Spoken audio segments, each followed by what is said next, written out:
आप सभी भक्तजनों का स्वागत है। आज हम सुनाएंगे गीता का 8वां अध्याय। और वीडियो अच्छा लगे तो लाइक करें, सब्सक्राइब करें। हरे रामा हरे कृष्णा कृष्णा कृष्णा हरे हरे। श्री भगवान कहते हैं, देवी 8वें अध्याय का महत्व सुनो, उसके सुनने से तुम्हें बड़ी प्रसन्नता होगी। लक्ष्मी जी के पूछने पर भगवान श्री विष्णु ने उन्हें इस प्रकार 8वें अध्याय का महत्व बतलाया था। दक्षिण में आरमदपुर नामक एक प्रसिद्ध नगर है। वहाँ भाव शर्मा नामक एक ब्राह्मण रहता है, जिससे वैश्या को अपनी पत्नी बनाकर रखा था। वह मांस खाता, मदिरा पीता, श्रेष्ठ पुरुषों का धन चुराकर पराई स्त्री से व्यभिचार करता और शिकार खेलने में दिलचस्पी रखता था। वह बड़े भयानक स्वभाव का और मन में बड़े बड़े हौसले रखता था। एक दिन मदिरा पीने वालों का समाज जुटा। उसने भर पेट मदिरा पी ली और भाव शर्मा ने इतनी मदिरा पी रखी कि उसे अजीर्ण हो गया। अधिक मदिरा पीने के कारण भाव शर्मा का अजीर्ण हो गया। वह अत्यंत पीड़ित होकर वह पापात्मा कालवश मर गया और वह बड़ा ताल का वृक्ष हुआ। उसकी घनी ठंडी छाया का आश्रय लेकर ब्रह्म राक्षस भाव को प्राप्त हुआ। कोई पति पत्नी वहाँ रहा करते थे। उनके पूजन की घटना इस प्रकार है। एक कुशील बल नामक ब्राह्मण था, जो वेदांगों के तत्वों का ज्ञाता था, संपूर्ण शास्त्रों के अर्थ का विशेषज्ञ था और सदाचारी था। उसकी स्त्री का नाम था कुमति। वह बड़े खोटे विचार की थी। वह ब्राह्मण विद्वान होने पर भी अत्यंत लोभ बस अपनी स्त्री के साथ प्रतिदिन भैंस, कालपुरुष और घोड़े आदि बड़े बड़े दानों को ग्रहण किया करता था, परंतु दूसरे ब्राह्मणों को दान में मिली हुई कौड़ी भी तक नहीं देता था। और वे दोनों पति पत्नी कालवश मृत्यु को प्राप्त होकर ब्रह्म राक्षस हुए। वे दोनों भी पति पत्नी कालवश मृत्यु को प्राप्त हो गए। भूख और प्यास से पीड़ित इस पृथ्वी पर वह ब्रह्म राक्षस हुए। घूमते हुए सिताड़ वृक्ष के पास आए, उसके मूल भाग में विश्राम करने लगे। इसके बाद पत्नी ने पति से पूछा, नाथ, हम लोगों का उद्धार कैसे होगा? महान दुख कैसे दूर होगा? ब्रह्म राक्षस होने से किस प्रकार हम दोनों की मुक्ति होगी? तब उस ब्राह्मण ने कहा, ब्रह्म विद्या के उपदेश, अध्यात्म तत्व के विचार और कर्म विधि के ज्ञान बिना किसी प्रकार से संकट से छुटकारा नहीं मिल सकता। यह सुनकर पत्नी ने पूछा कि तद ब्रह्मा किम ध्यात्मम, की कर्म पुरुषोत्तम वह ब्रह्मा क्या है, अध्यात्म क्या है और कर्म कौन सा है? उसकी पत्नी के इतना कहते ही जो आश्चर्य की घटना उधर घटित हुई उसको सुनो। उपयुक्त वाक्य गीता के 8वें अध्याय का आधा श्लोक था। जो उसने शब्द कहे वह गीता के 8वें अध्याय का आधा श्लोक था। उसको श्रवण से वह वृक्ष उस समय ताड़ के रूप को त्याग कर भाव शर्मा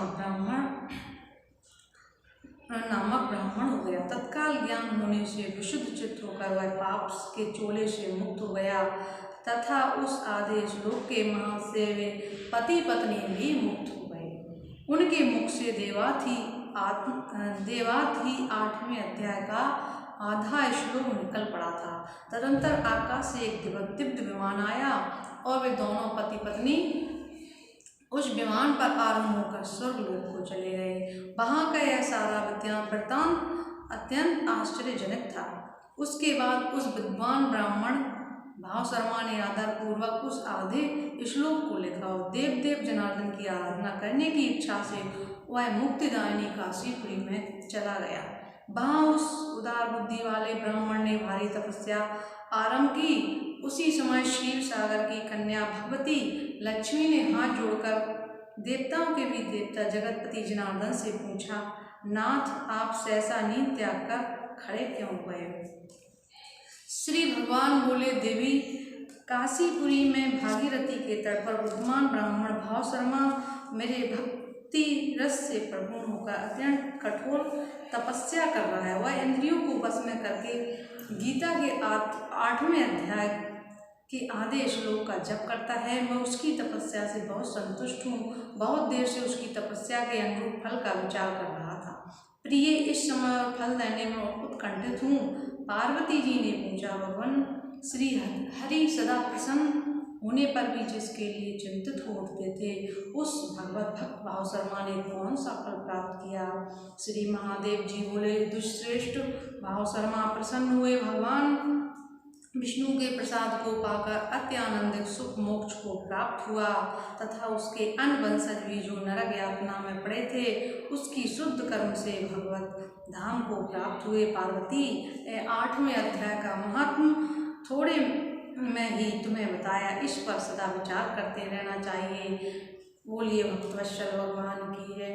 गीता को थोड़ा विराम, एक भजन पानी को आगे बढ़ाते हुए इसका अर्थ सुनाएंगे।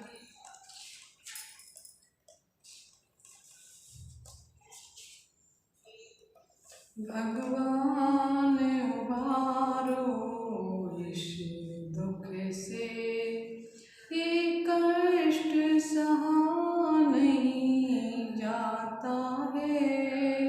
भगवान उबारो इस दुख से, ये कष्ट सहा नहीं जाता है। जब प्राणी गर्भ में आता है, वह यही बात चिल्लाता है। भगवान उबारो इस दुख से, ये कष्ट सहा नहीं जाता है। भगवान ने भेजा भजन ध्यान करने के लिए, लेकिन माया में लिप्त होने के कारण शब्द हो जाते हैं। तो जब कर्म प्राणी होता तो भगवान से यही कहता, भगवान हमें इस दुख से उबार दीजिए। प्रभु, हम भजन करेंगे, सब कुछ करेंगे, बाहर निकलने के बाद मोह माया में फंस जाता है और भगवान को भूल जाता है। बोलिए भक्तवत्सल भगवान की जय। अर्थ, इस प्रकार भगवान के वचनों को सुन ना समझकर अर्जुन बोले, हे पुरुषोत्तम, जिसका आपने वर्णन किया था वह ब्रह्मा क्या है, अध्यात्म क्या है और कर्म क्या है? अधिभूत नाम से क्या कहा गया, अधिदेव नाम से क्या कहा जाता है?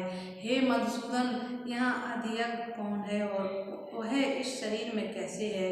और युक्त चित्त वाले पुरुष द्वारा अंत समय में आप किस प्रकार जानने में आते हो? इस प्रकार अर्जुन के प्रश्न करने पर श्री कृष्ण भगवान बोले, हे अर्जुन, परम अक्षर अर्थात जिसका कभी नाश नहीं होता, वह ऐसा सच्चिदानंद परमात्मा तो ब्रह्मा है और अपना स्वरूप अर्थात जीवात्मा अध्यात्म नाम से कहा जाता है तथा भूतों के भाव को उत्पन्न करने वाला शास्त्र विधित यज्ञ दान और होम आदि के निमित्त जो तृप्त आदियों का त्याग है वह कर्म नाम से कहा गया है। उत्पत्ति विनाश धर्म वाले सब पदार्थ अधिभूत हैं और हिरणमय पुरुष अधिदेव है और देहधारियों में श्रेष्ठ अर्जुन इस शरीर में वासुदेव भी श्री विष्णु रूप है। अधियज्ञ हूँ और जो पुरुष अंत काल में मेरे को स्मरण करता हुआ शरीर को त्यागता है, त्याग कर जाता हुआ मेरे साक्षात स्वरूप को प्राप्त होता है, इसमें कुछ भी संशय नहीं है। कारण है कि कुंती पुत्र अर्जुन यह मनुष्य अंत काल में जिस जिस भाव को स्मरण करता है उस शरीर को त्यागता है, उसी समय उसको ही वह प्राप्त होता है, परंतु सदा उसी भाव को चिंतन करता हुआ, क्योंकि सदा जिस भाव का चिंतन करता है अंत काल में प्राय उसी का स्मरण होता है। इसलिए अर्जुन, तू सब समय में मेरे को ही स्मरण कर और युद्ध भी कर। इस प्रकार मेरे में अर्पण किए हुए मन बुद्धि से युक्त हुआ निसंदेह मेरे को ही प्राप्त होगा।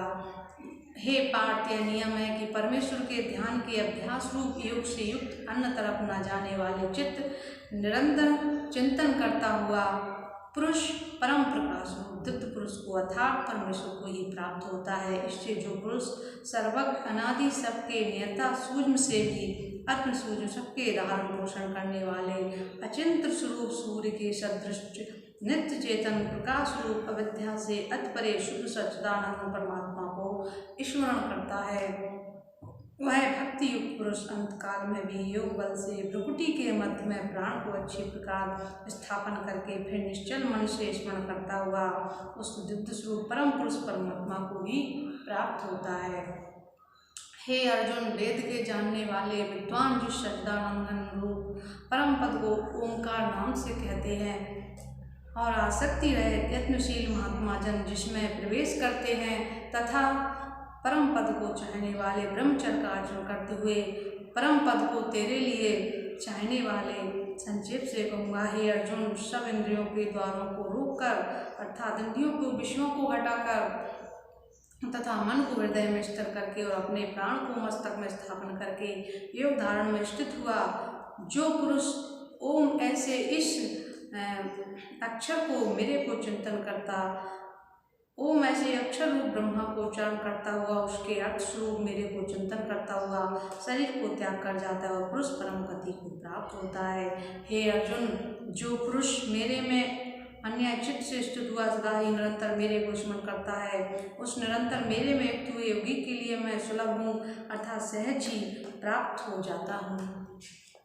वे परम सिद्धि को प्राप्त हुए महात्मा जन मेरे को प्राप्त होते होकर दुख के स्थान रूप क्षणभंगुर पुरजन्म को नहीं प्राप्त होते हैं, क्योंकि हे अर्जुन, ब्रह्मलोक से लेकर सब लोग पुनरावृत्ति स्वभाव वाले अर्थात जिनको प्राप्त होकर पीछा संसार में आना पड़े ऐसे, परंतु हे कुंती पुत्र, मेरे को प्राप्त होकर उसका पुनर्जन्म नहीं होता, क्योंकि मैं कालातीत हूँ। यह सब ब्रह्मादियों के लोग काल करके अधिक आपत्ति वाले होने से अनित्य हैं। हे अर्जुन, ब्रह्मा को जो एक दिन है उसको 1000 चौकड़ी युग तक अवधि वाला और रात्रि को भी 1000 चौकड़ी युग तक अवधि वाली जो पुरुष तत्व से जानते अर्थात काल के अवधि वाला होने से ब्रह्मलोक को भी अनंत जानते हैं। वे योगी जन काल के तत्व को जानने वाले हैं, इसलिए यह भी जानते हैं कि संपूर्ण सदृश ब्रह्मा के सूक्ष्म शरीर से उत्पन्न होते हैं और ब्रह्मा की रात्रि के प्रवेश काल में उस अव्यक्त नाम के ब्रह्मा के सूक्ष्म शरीर में ही रहे होते हैं। वह ही यह भूत समुदाय उत्पन्न होकर प्रकृति के वश में हुआ रात्रि के प्रवेश काल में लय होता है और दिन के प्रवेश काल में फिर उत्पन्न होता है। हे अर्जुन, इस प्रकार ब्रह्मा के 100 वर्ष पूर्ण होने से अपने लोक से ब्रह्मा भी शांत हो जाता है, परंतु उस अव्यक्त से भी अति परे दूसरा अर्थात विलक्षण जो सनातन अव्यक्त भाव है वो है सच्चिदानंद पूर्ण ब्रह्मा परमात्मा। सब भूतों के नष्ट होने पर भी नष्ट होता है, जो है अव्यक्त अक्षर ऐसे कहा गया है। उस ही अक्षर नामक अव्यक्त भाव को परम गति कहते हैं तथा जिस सनातन अव्यक्त भाव को प्राप्त होकर मनुष्य पीछे नहीं आते वह मेरा परम धाम है। और हे पार्थ, जिस परमात्मा के अंतर्गत सर्वभूत हैं और जिस सच्चिदानंद घन परमात्मा से यह सब जगत पर पूर्ण है वह सनातन अव्यक्त परम पुरुष अन्य भक्ति से प्राप्त होने योग्य है। और हे अर्जुन, जिस काल में शरीर त्याग कर गए हुए योगी जन पीछा न आने वाली गति को और पीछा आने वाली गति को भी प्राप्त होते हैं और उस काल को अर्थात मार्ग को कहूँगा।